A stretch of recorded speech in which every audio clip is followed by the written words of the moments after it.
اللهم صل على سيدنا شفيعنا مولانا محمد معدن الجود والكرم وعلى آله وبارك وسلم صلاة وسلاما عليك يا رسول الله صلی اللہ تعالی علیہ وسلم۔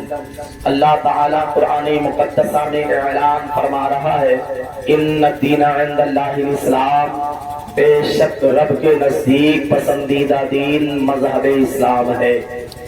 نبی کونین اس اسلام کو لے کے آئے اور نبی کونین نے اسلام کو مکمل فرمایا، آپ کے خلیفاؤں نے اسلام کو آگے بڑھایا، ہمارے بزرگوں نے ہندوستان کی سرزمین پر آ کر کے ہمارے گھروں تک اسلام کو پہنچا دیا۔ اب اسلام وہ ہے جس اسلام کے اندر قرآن ہے، اسی اسلام کے اندر نماز ہے، اسی اسلام کے اندر روزہ ہے، اسی اسلام کے اندر حج ہے، اسی اسلام کے اندر زکوٰۃ ہے۔ چھوٹوں سے محبت کیسے کرنا ہے میرا اسلام بتا رہا ہے، بڑوں کا ادب کیسے کرنا ہے میرا اسلام بتا رہا ہے، کھانا کیسے کھانا ہے میرا اسلام بتا رہا ہے، پانی کیسے پینا ہے اسلام بتا رہا ہے۔ کیا بتا رہا ہے؟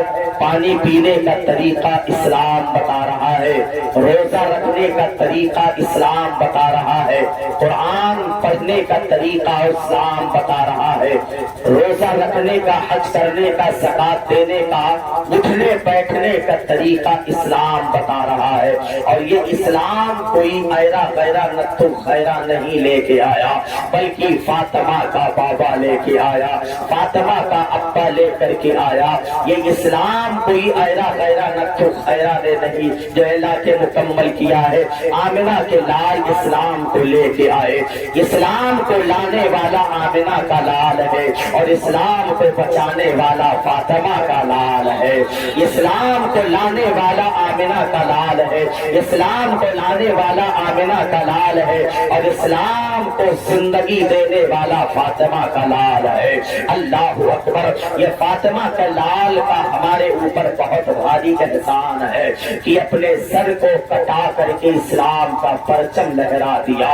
اللہ اکبر! آج میدان کربلا کی وہ تاریخ جب سامنے آتی ہے تو ہمارے آنکھوں سے اشک جاری ہو جاتے ہیں کہ ان ظالموں نے حسین اعظم پر کتنا برا رویہ اختیار کیا تھا۔ میدان کربلا میں ایک وہ بیٹا ہے جو شادی شدہ دنیا سے جا رہا ہے، ایک وہ بیٹا میدان کربلا میں شہید ہو رہا ہے کہ جس کا عقد حضرت سکینہ سے لگ رہا ہے، جس کا رشتہ حضرت سکینہ سے طے ہو چکا ہے۔ اللہ اکبر! میدان کربلا کی اگر وہ تاریخ سامنے لے کے آؤ تو پتہ یہ چلتا ہے آنکھوں سے اشک بہنا بند نہیں ہوتا ہے۔ اور آنکھوں سے اشک بہنا بند کیسے ہوگا؟ اللہ اکبر! امام حسین رضی اللہ تعالیٰ عنہ کے وہ 6 ماہ کے بیٹے کے حلق پر ان ظالموں نے تیر مار دیا تھا۔ کیوں؟ تھوڑا سا پانی حسین مانگنے کے لیے گئے تھے، بجائے پانی کے تیر دے دیا تھا۔ حضرت اکبر کو خوشی میدان کربلا میں شہید کیا، حضرت قاسم کو شہید کیا، عباس کو شہید کیا۔ حسین اعظم نے ایک ایک کر کے سب کو خدا کی راہ میں دے دیا، اپنے آپ کی قربانی بھی پیش کر دی میدان کربلا میں۔ اسلام کو بچانے کے لیے حسین اعظم نے کتنا ظلم اپنے اوپر سہے ہیں۔ حسین اعظم نے گردن بھی کٹا دیا، سکینہ کو یتیم کر دیا اور حضرت شہربانو کو بیوہ کر دیا۔ اللہ اکبر! کیا ظلم اٹھایا ظالموں نے، مگر حسین نے برداشت کرتے ہوئے، سر دیتے ہوئے اسلام کا جھنڈا میدان کربلا میں لہرا دیا۔ آج وہی جھنڈا ہمارے بزرگوں نے ہندوستان کے سرزمین پر لا کر کے ہمارے گھروں تک بھیج دیا ہے۔ مسلمانوں، اسلام جب تیرے گھر میں آیا ہے تو اسلام کو تو اپنے سینے سے لگا لے، اسلام کو اپنے سینے میں جگہ دے دے۔ مسعود غازی جب بغیج کی دھرتی پر یہ دین مصطفیٰ لے کر کے آئے تو دین محمد الرسول اللہ سے کہہ دیا، اے دین میں تجھ کو ہندوستان کے سرزمین پر لے کر کے آیا ہوں، اب میں تجھے کہتا ہوں تو ہر شخص کے دروازے پر چلا جا اور دروازہ کھٹکھٹا دے۔ جب دروازہ کھلے گا کوئی نکلے گا تو اس سے بتانا مسعود غازی نے مجھے بھیجا ہے. بتا تو کیا کہہ رہا ہے. رسول کونین کا وہ بیٹا مسعود غازی جب دین لے کے آیا تو دین کو بھیجا جاؤ ہر گھر کے دروازے پر جاؤ. اللہ اللہ، یہ دین جس دروازے پر گیا اس دروازے پر دستک دی. آواز آئی، دروازہ کھولا گیا. پوچھا تم کون ہو؟ کہا میں دین ہوں، مسعود غازی نے مجھے بھیجا ہے تمہارے گھر. بتاؤ تم کیا کہہ رہے ہو؟ تو جس نے کہہ دیا آؤ آؤ، میں تہے دل سے استقبال کرتا ہوں. تو میرے نبی کا دین ہے، تجھ کو مسعود غازی نے بھیجا ہے، نبی کے بیٹے نے بھیجا ہے. آ میں تجھے اپنے گلے سے لگا رہا ہوں. اللہ اکبر. جس نے دین محمد کو اپنے گلے سے لگا لیا تو دین خوش ہو گیا اور خوش ہو کر کے بولا اے اللہ کے بندے، تو نے اپنے گھر میں مجھے ادب و احترام سے رکھا اور اپنے کلیجے سے مجھ کو لگا لیا ہے. اے اللہ کے بندے، اب تجھے گھبرانے کی ضرورت نہیں ہے، اب تجھے پریشان ہونے کی ضرورت نہیں ہے، کیونکہ میں رسول اللہ کا دین بول رہا ہوں کہ جس نے مجھ کو اپنے گلے سے لگایا ہے اس کو دنیا سے لے کر کے اور حشر تک، قبر سے لے کر کے دنیا سے لے کر کے قبر تک اور قبر سے لے کر کے حشر تک جتنی بھی آفتیں آنے والی ہوں گی میں ان آفتوں کو دور کرتا رہوں گا. اے اللہ کے بندے، اب تجھے گھبرانے کی ضرورت نہیں ہے. تو نے مجھ سے محبت کیا ہے، تو نے اپنے سینے میں مجھے بسایا ہے. تو جتنا مجھ سے پیار کرے گا میں اتنا ہی تجھ سے پیار کروں گا. جس طریقے سے تو میرے ساتھ میں پیش آئے گا میں ویسے ہی تیرے ساتھ میں پیش آؤں گا. اگر تو میرا ادب احترام کرتا رہے گا اور میرے بتائے ہوئے طریقے کو اپناتا رہے گا تو قدم قدم پر لوگ تیرا استقبال کریں گے.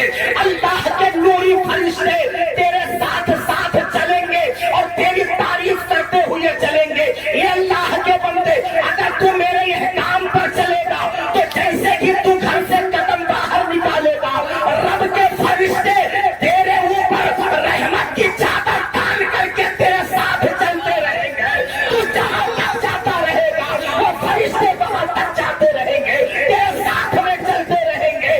تو رسوا مت ہوگا، کہیں پر تو رسوا نہیں ہو سکتا ہے، کہیں پر تو ذلیل و خوار نہیں ہو سکتا ہے، کیونکہ تو نے سینے میں دین محمدی کو بتایا ہے، تو نے دین سے محبت کیا ہے، دین کو اپنے گلے سے لگایا ہے. اللہ اکبر. تو جس نے دین سے کہا میں نے اپنے گلے سے تجھے لگا دیا تو دین نے یہ جواب دیا. اور یہ دین مسعود غازی کا بھیجا ہوا جس کے دروازے پر گیا، اگر اس نے انکار کر دیا، اپنے منہ کو موڑ لیا، اب یہ دین کہہ رہا ہے جا جا، اب تو جانے تیرا کام جانے. تو نے مجھ سے منہ موڑ لیا ہے، اب میں تجھ سے منہ موڑ لوں گا. اگر دنیا میں کوئی عذاب آتا ہے تو تو جانے گا، قبر میں عذاب آئے گا تو تو جانے گا، میدان محشر کے دن جب تیرا اعمال تولا جائے گا اور نیکیاں کم پڑ جائیں گی، گناہ بھاری ہو جائے گا تو تو جانے گا. نہ میں جانوں گا نہ میرا آقا جانے گا، تو جانے اور تیرا رب جانے. اللہ اکبر. تو یہ دین کہہ رہا ہے اے لوگوں، اب دین کو اپنے گلے سے لگا لو، دین سے پیار کرو، دین سے محبت کرو. اب یہ دین ہمیں بتا کیا رہا ہے؟ چلنے کا طریقہ بتا رہا ہے، کھانے کا طریقہ بتا رہا ہے، سونے کا طریقہ بتا رہا ہے، گھر کے اندر شادی بیاہ کا طریقہ بتا رہا ہے، منگنی کا رسم کیسے ادا کیا جائے یہ طریقہ دین بتا رہا ہے، اور نکاح کیسے کیا جائے یا کروایا جائے یہ طریقہ نبی کا دین بتا رہا ہے.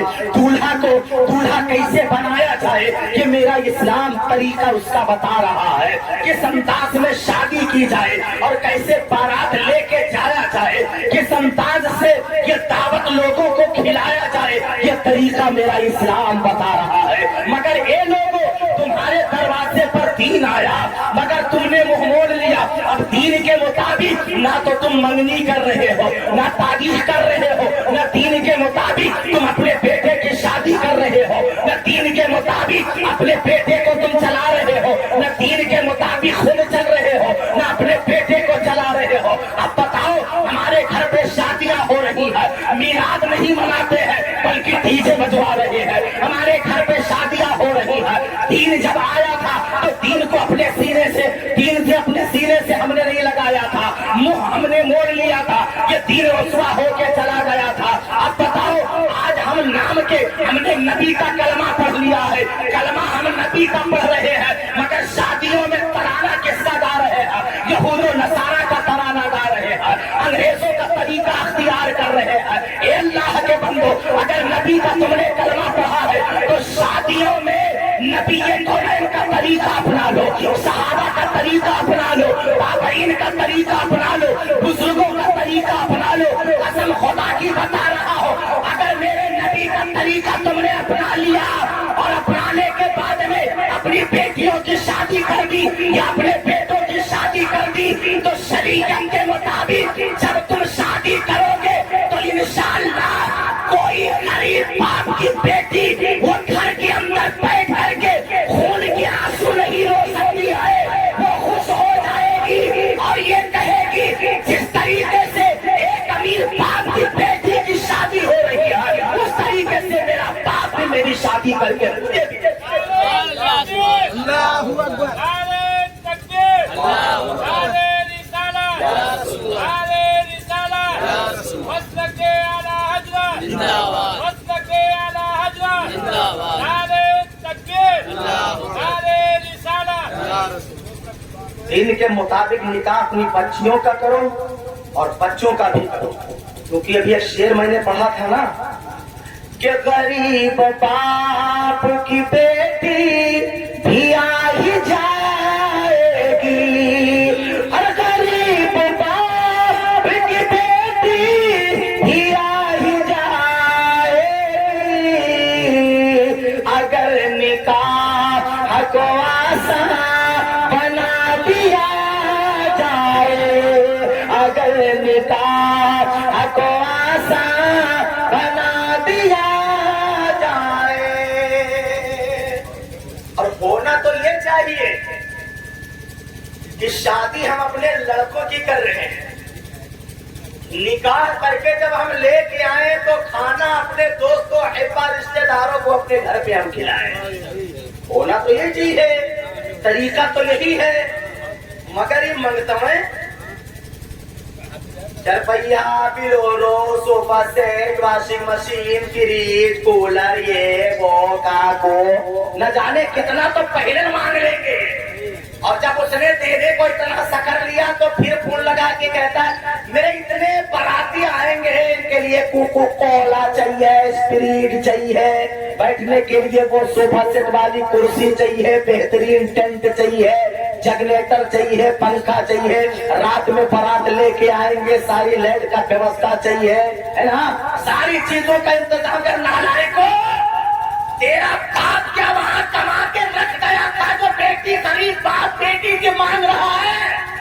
وہ بیٹیاں جو غریب ہے ان کا باپ جو غریب ہے تو اس سے مانگ رہے ہو۔ ابھی مولانا صاحب نے خود بتایا کھانا اگر کوئی دے دے تو کھا لو، مانگنا حرام ہے۔ اور مانگنا تو مانگنا اگر چاہے تو یوں بٹیوا کے گھروں پھیلاؤ ہے اپنے،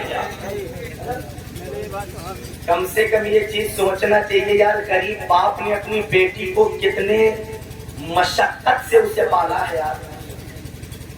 وہ بیٹی جب چھوٹی تھی تب تو کوئی بات نہیں، اس کے بعد میں جب بالغ ہوئی بیٹی قدم قدم پر باپ کی نظر بیٹی پر ہے، گھر سے باہر بیٹی نکلی دکان جا رہی ہے باپ کی نظر ہے کہ بیٹی کی نظر غلط تو نہیں ہو رہی ہے، دکان تک باپ کی نظر گئی، جب بیٹی گھر کے اندر آ گئی باپ کو سکون ہو گیا، باپ باہر بیٹھا ہوا ہے، بیٹی پھر باہر نکلی، باپ نے ڈانٹ کے اندر کر دیا، بیٹی چھت کے اوپر گئی، باپ گھر کے اندر پہنچا، باپ بیٹی کی ماں سے کہہ رہا ہے میری بٹیا کدھر گئی؟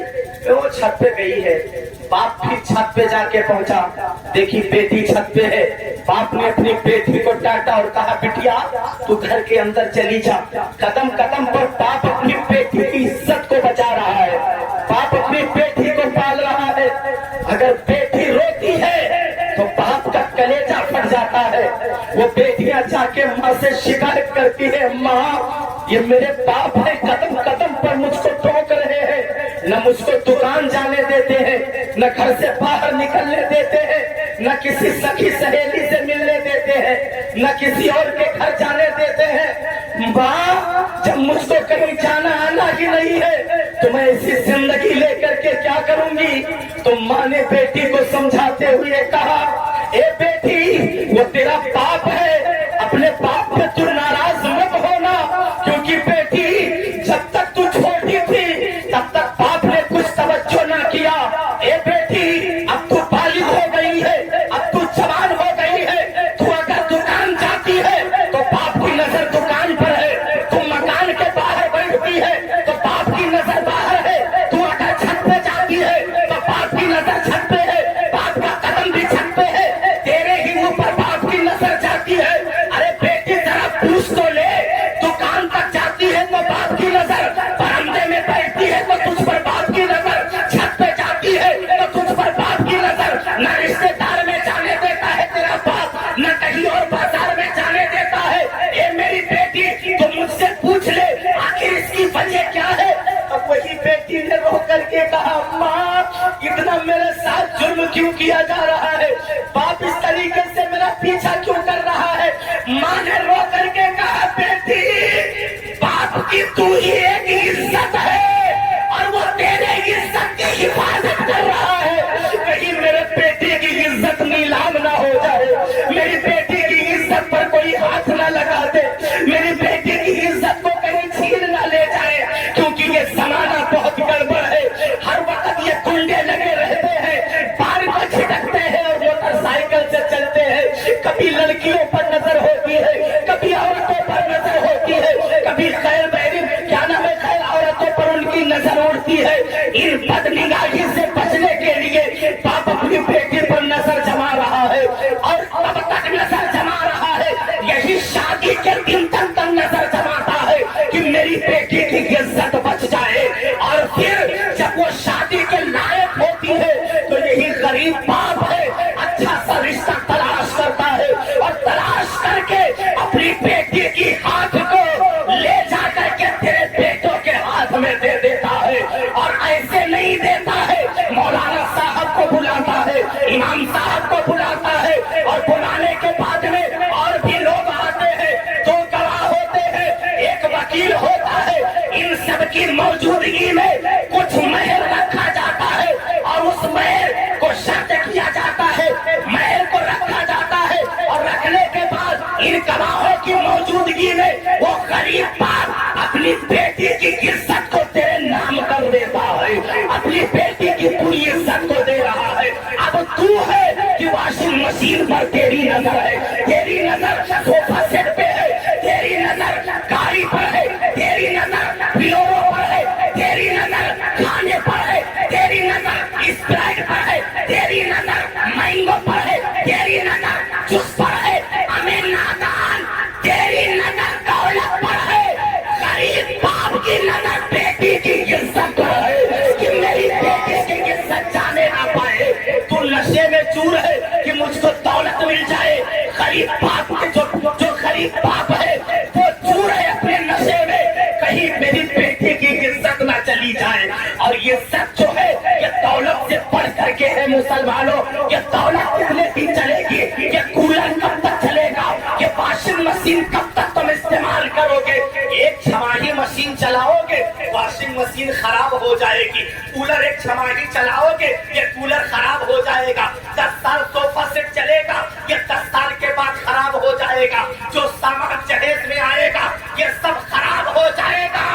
تو یہ خراب ہونے کے بعد میں بھی یہ سامان بنوایا جا سکتا ہے، مگر کہیں بیٹی کی عزت پر اگر داغ لگ گیا تو وہ داغ کبھی واپس نہیں لا سکتے ہو تم، وہ عزت دوبارہ واپس نہیں آ سکتی ہے یار۔ اس لیے تم دولت سے پیار کر رہے ہو، ایک غریب باپ اپنی بیٹی کی عزت سے پیار کر رہا ہے، کیونکہ غریب باپ ہے اپنے گھر کے اندر بیٹھ کر کے روتا ہے اور اللہ سے دعا کرتا ہے، میرے مولا میرے پاس دولت تو نہیں ہے، بس یہی بیٹی کی عزت ہے، اے میرے مولا تو اپنے حبیب کے صدقے میں میری بیٹی کی عزت کو بچاتے رہے، میرے اللہ تو میری بیٹی کی کی عزت کو بچا لے.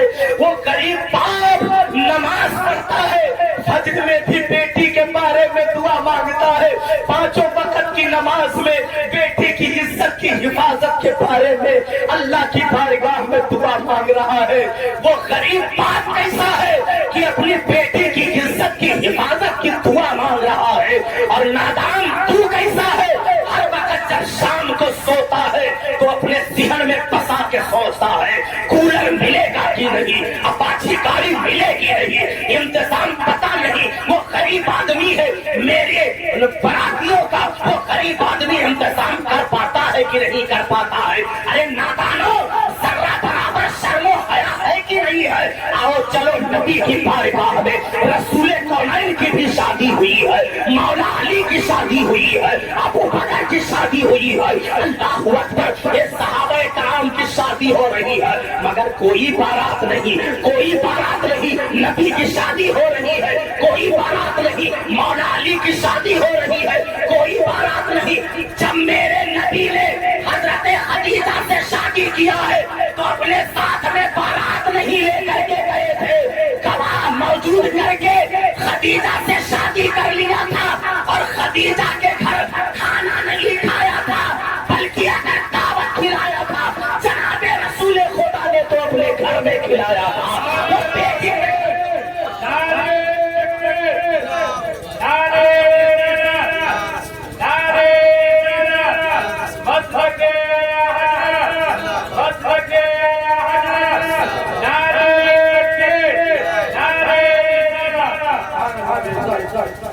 حضرت مولا علی کی شادی ہوئی ہے, بیٹی کے گھر کہاں؟ یہ تو رسول اکرم صلی اللہ علیہ وسلم نے کہا تھا تم میرے بھائی ہو.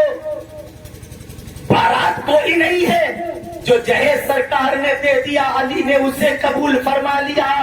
نادانو, آج تم کیا سمجھ رہے ہو یہ جہیز کب تک چلے گا؟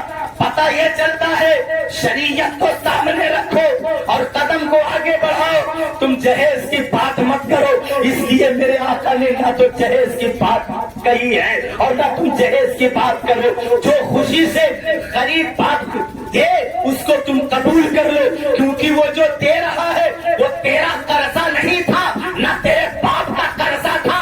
وہ اگر ایک قلم جہیز میں دے رہا ہے تو وہ تجھے نہیں دے رہا ہے, اپنی بیٹی کو تحفے میں دے رہا ہے, تحفے میں دے رہا ہے. اور تحفے کی امانت ہو, چاہے 10 روپیہ کی ہو, چاہے 5 روپیہ کی ہو, تحفہ تحفہ ہوتا ہے اور تحفے میں تک نہیں لگایا جا سکتا ہے اور نہ کسی سے کہا جا سکتا ہے یہ تحفے میں یار اتنا کیوں دیے ہو, اور تم کو دینا چاہیے. تم نہیں بول سکتے ہو, اپنی مرضی سے وہ باپ دے رہا ہے, کیونکہ جس باپ نے اپنے غریب بچی اپنے بچے کی عزت کی حفاظت کی دعا مانگی ہے وہ زیادہ سے زیادہ سوچتا ہے کہ ہم اپنی بیٹی کو کتنا سے کتنا دے دیں تاکہ میری بیٹی بھی خوش رہے اور میرا داماد بھی خوش رہے. غریب باپ خود کو سوچتا ہے. اے نوجوانوں, ذرا ایک چیز اور سوچنا, یار تم امیر ہو اور پھر اپنے بیٹے کی تم نے شادی رچا دیا ہے ایک غریب گھر میں, اب تم نے اس کو پوچھ دیا یہیں سے,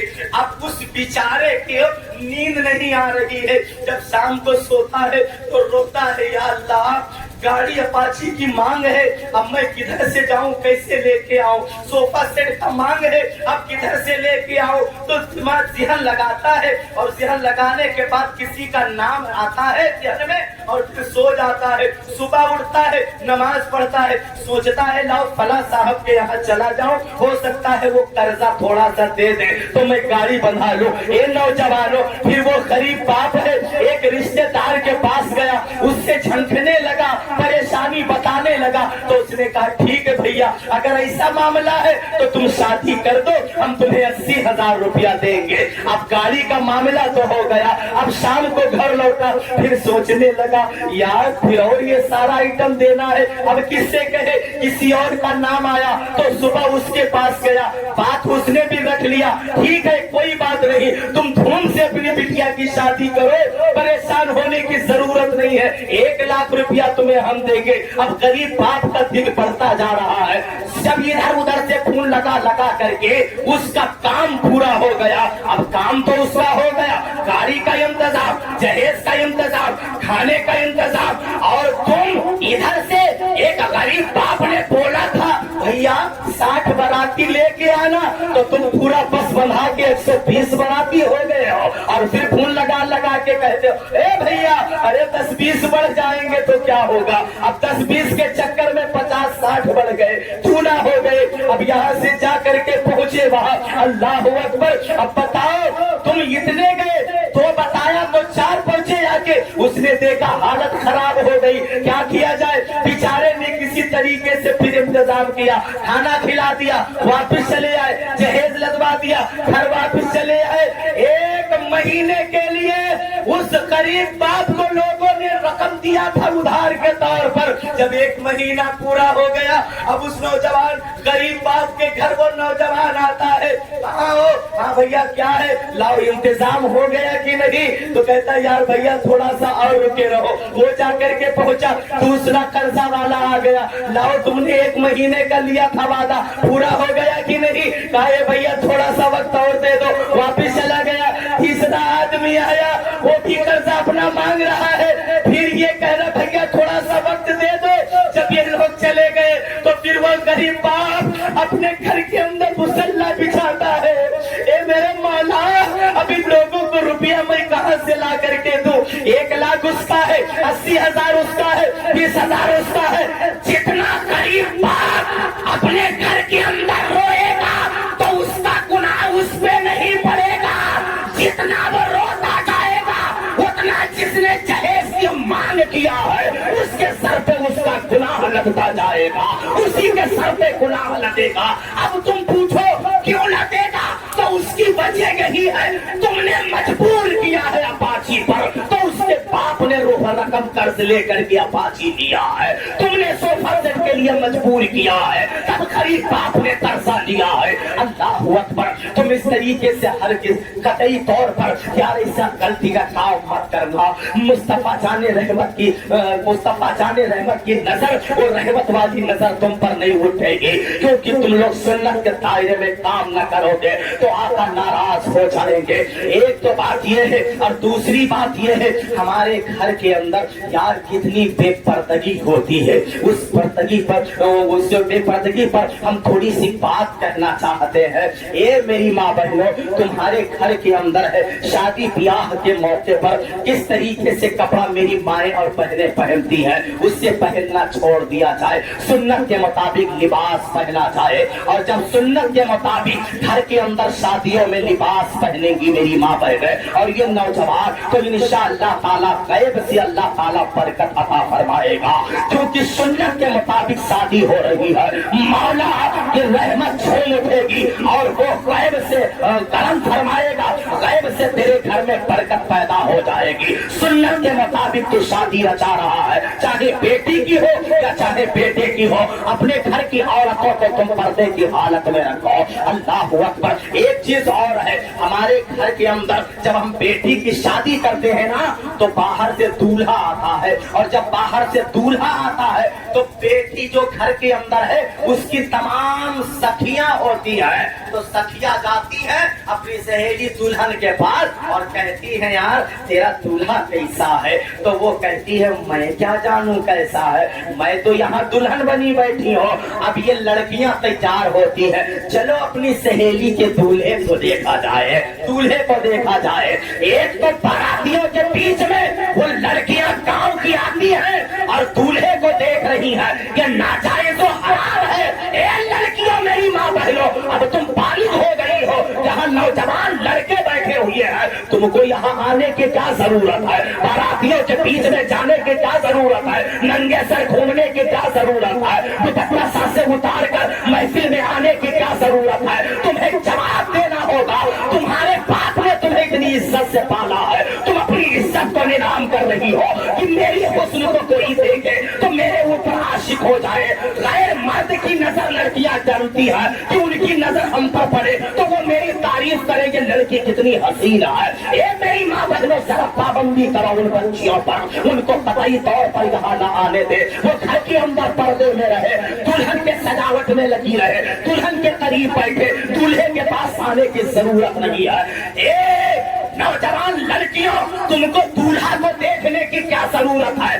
تم دیکھ رہی ہو تو تم پر گناہ پڑ رہا ہے، چاہے وہ تمہاری سہیلی ہی کیوں نہ ہو، وہ تم سہیلی کی سہیلی ہو، تم اسے جا کر کے دیکھو گی تو گناہ نہیں پڑے گا، اگر اپنی سہیلی کے دولہا کو دیکھو گی تو تم پر گناہ پڑے گا، کیونکہ یہ دولہے کا نکاح تم لوگوں سے نہیں ہوا ہے، بلکہ دولہے کا نکاح تمہاری سہیلی سے ہوا ہے۔ اب وہ اگر تم دولہا کو دیکھے تو کوئی گناہ نہیں، یا دولہا اپنی دلہن کو دیکھے تو کوئی گناہ نہیں۔ اللہ اکبر۔ مگر گاؤں کی لڑکیاں آتی ہیں دیکھنے کے لیے، اس سے پرہیز کیا جائے۔ دوسری بات یہ ہے، باسی کھانے کے موقع پر بھی جھگڑا ہو جاتا ہے، تھوڑا سا مار پیٹ ہو جاتے، گولی چل جاتے ہیں جی بھائی، بہت قاعدے سے باسی کھائے ہو، آپ سوچ سمجھ کے کھائے ہو، جھگڑا ہو جاتے ہیں۔ باسی نہ کھائے تازہ کھائے تو باسی نہ کھائے تازہ، زندگی بھر کا باسی کہا جائے، چاہے ترتے بنا کے لائے ہوتے،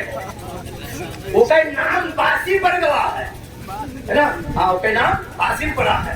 11 لوگوں کو بلائے گے، چاروں طرف سے بٹھائیں گے، بیچ میں دولہا بیٹھے گا، وہ پھول کے تھالی میں زردہ آئے گا، چمچ لگا کے آئے گا۔ اب اللہ بہتر جانے زردے میں ہے کیا۔ اب ان لڑکیوں کو میں پیغام دینا چاہتی ہوں، پیغام دینا چاہتا ہوں لڑکیوں کو، اے لڑکیوں ذرا سنو، اس میٹھے میں تم نے رکھا کیا ہے؟ اس میں نمک ڈال دیتی ہے نالائق، نمک ڈال دیتی ہے اس کے اندر کہ دولہا جب کھائے گا تو اس کو نمکین معلوم ہوگا، میٹھا نہیں معلوم ہوگا۔ کوئی لڑکیاں آلو، بینگن، ٹماٹر، لہسن، پیاز اس کا ہار بناتی ہیں، اور بنانے کے ڈالنے کے بعد میں اس کو مالا بناتی ہیں، اور پھر پیچھے سے آ کے دولہا کے گلے میں ڈال دیتی ہیں۔ اب دولہا کے گلے میں ادھر ڈالا، ادھر دولہے کے ساتھ میں 11 لوگ بیٹھے ہوئے ہیں۔ اب لڑکیاں آگے سے آ رہی ہیں، لو ایک چمچ تم کھا لو، چمچ تم کھلا لو، وہ کھلاتی ہیں، یہ کھلاتی ہیں۔ اب جو دولہے کا جو بھائی ہوتا ہے یا دولہا ہوتا ہے، اس کی جو سرحد لگتی ہے ٹپ دے ہاتھ پکڑ لیتا ہے، پکڑی کی نہ پکڑی ساتھ لگا۔ اگر ویسے کونو گاؤں کے آدمی اگر چلا جائے گھر کے اندر اور جھوٹے اگر ایسے ہاتھ پکڑ لے تو بوال کھڑا ہو جائے، اللہ جانے کہاں سے لیتی ہے۔ ایک غیر مرد نے تیرے بیوی کے ہاتھ کو پکڑا، اور یہ ناجائز ہے کہ نہیں ہے، یہ حرام ہے کہ نہیں ہے، تو تو نے اپنی بیوی کو جھوٹ دیا ہے، تب وہ اس سے قریب گئی ہے کہ اس نے ہاتھ پکڑا، یہ ناجائز و حرام ہے۔ بچیاں کھلانے جاتی ہیں، ان کے ہاتھ کو پکڑ کر کے رسگلہ کھاتے ہیں، بولو یہ حرام ہے کہ نہیں ہے، یہ ناجائز ہے کہ نہیں ہے۔ تمہاری یہ بیٹیاں گھر کے اندر جا کر کے رسگلہ کھلاتی ہے، ہاتھ پکڑاتی ہے، جلیبی کھلاتی ہے، ہاتھ پکڑاتی ہے، اب بتاؤ یہ ناجائز ہے کہ نہیں ہے؟ اگر کوئی دوسرا گاؤں کا بیٹا آ کر کے ہماری بہنوں کے ہاتھ کو پکڑ لے تو ہم سے برداشت نہیں ہوگا، ہم کمپلین کر دیں گے اور نہ جانے کتنی بڑی بڑی باتیں لکھوا دیں گے۔ وہ ہمارے گاؤں کا نہیں ہے، وہ دوسرے گاؤں کا آیا ہے، اور آنے کے بعد میں ہماری بیٹیوں کا ہاتھ پکڑ رہا ہے، ہماری عورتوں کا ہاتھ پکڑ رہا ہے، ہماری ماؤں کا ہاتھ پکڑ رہا ہے۔ بتاؤ یہ ناجائز و حرام ہے کہ نہیں ہے؟ اس پر تم زور کیوں نہیں دیتے ہو یار؟ شادی بیاہ میں سب بھول جاتے ہو، ذرا اس پر بھی زور دیا کرو، زور، اور ساری بے حیائی کو ختم کر دو۔ کچھ لڑکیاں اوپر چڑھ جاتی ہے تو چاول پھینکتی ہے اوپر سے، مار لو، آج دن ٹائم ملا ہے مار لو، بارو بہاؤ، ارے میٹھا بہار کے مار تو دلہا کے منہ پھوٹتا ہے، ہاں میٹھا بہار کے مارو دلہا کے سب منہ سب برابر ہو جائے، تب جانی ہم شعور مارا تھے اوپر سے بھار رہے، کتنا دانا ادھر ادھر بکھرا، بولو ناجائز ہے کہ نہیں؟ تو یہ ساری خرافات تو ہمارے گھر میں موجود ہے یار، ہمارے گھر میں ساری خرافاتیں موجود ہیں۔ تاکہ کہتے ہیں یا اللہ مصیبت ہم پر پھاڑ پڑی ہے، ہمارے دعا کا ہے قبول ہوتے، ہم کون غلطی کیا ہے؟ گناہ پر گناہ کرتے بھی جا رہے ہیں، اور کہتے ہیں یا اللہ ہم کون غلطی ہے پھر کیا؟ تو بڑی بے پردگی ہوتی ہے. پردے کی بات بتائیں. رسول کونین صلی اللہ علیہ وسلم بیٹھے ہوئے ہیں, حضرت عمران بیٹھے ہوئے ہیں, پیارے آقا صلی اللہ علیہ وسلم کی بارگاہ میں خبر آئی فاطمہ کی طبیعت خراب ہے. زور سے بولو. حضرت سیدہ فاطمہ کی طبیعت خراب ہے. بات سمجھ میں آتی کہ نہیں آتی؟ سمجھا تھا کتے لوگ نہ سمجھا تو ہاتھ اٹھاؤ. آپ ہی نہ سمجھا تھا. اچھا سمجھا تھا. ہاں سمجھو. اگر سمجھ کے سمجھو, سمجھنا بھی ایک سمجھ ہے. سمجھ میں بات آ گئی تب تو معاملہ ٹھیک ہے, اگر سمجھ میں بات نہیں آتی ہے تب پہ تو معاملہ گڑبڑ ہو جاتا ہے نا. ایک گاؤں میں ایک تھوڑے ہکلا رہا ہے. کون رہا ہے؟ ہکلا اور چتلا میں فرق ہوتا ہے. چتلا الگ ہوتا ہے اور ہکلا الگ ہوتا ہے.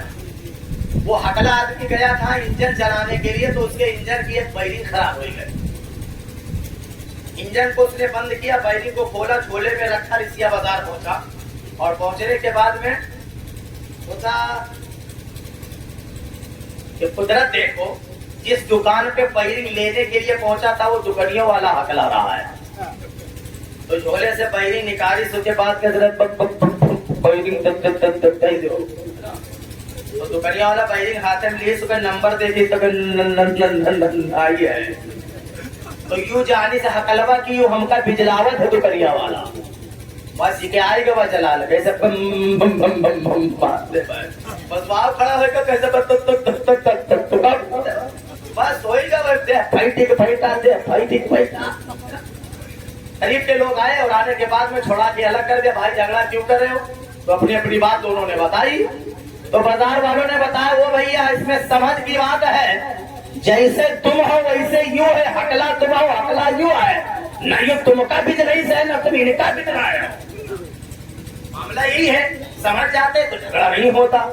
سیدہ فاطمہ خاتون جنت کی طبیعت خراب ہے. میرے آقا صلی اللہ علیہ وسلم حضرت عمران سے کہتے ہیں اے عمران میرے ساتھ میں چلو گی, میری بیٹی کی طبیعت خراب ہے.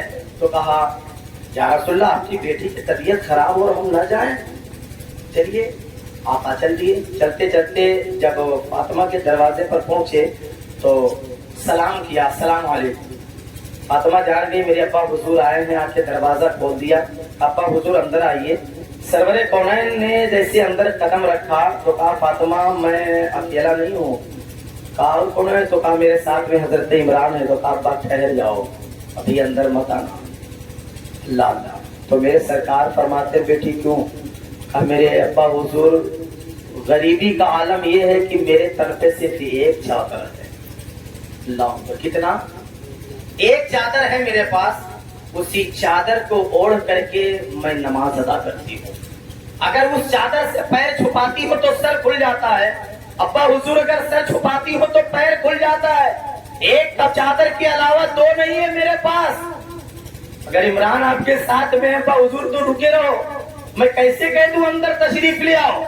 آقا کریم صلی اللہ علیہ وسلم کے آقا جب اس غریبی کو سنتے ہیں تو آنکھوں میں آنسو آ جاتے ہیں اور رو کر کے کہتے ہیں بیٹی پریشان نہ ہو. اپنے جسم پر چادر اوڑھے ہوئے تھے, ایک چادر اتاری اور اتارنے کے بعد میں اندر پھینک دیا اور کہا بیٹی فاطمہ لو اس چادر سے اپنے سر کو چھپا لو. سبحان اللہ. کیا کہا؟ اپنے سر کو چھپا لو.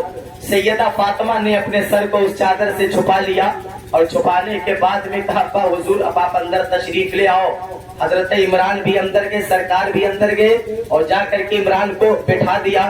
پیارے آقا صلی اللہ علیہ وسلم بیٹی کی قریب گئے, دیکھا سیدہ فاطمہ کے آنکھوں سے لگاتار آنسو بہ رہے ہیں.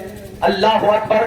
جب ایک باپ اپنے گھر کے اندر بیٹی کو روتے دیکھتا ہے تو اس کا دل کم دکھتا ہے, مگر جب اس کے سسرال جاتا ہے, اس کے گھر جاتا ہے باپ, وہاں پر اگر بیٹی کو روتے دیکھ لیتا ہے تو باپ کا کلیجہ پھٹ جاتا ہے.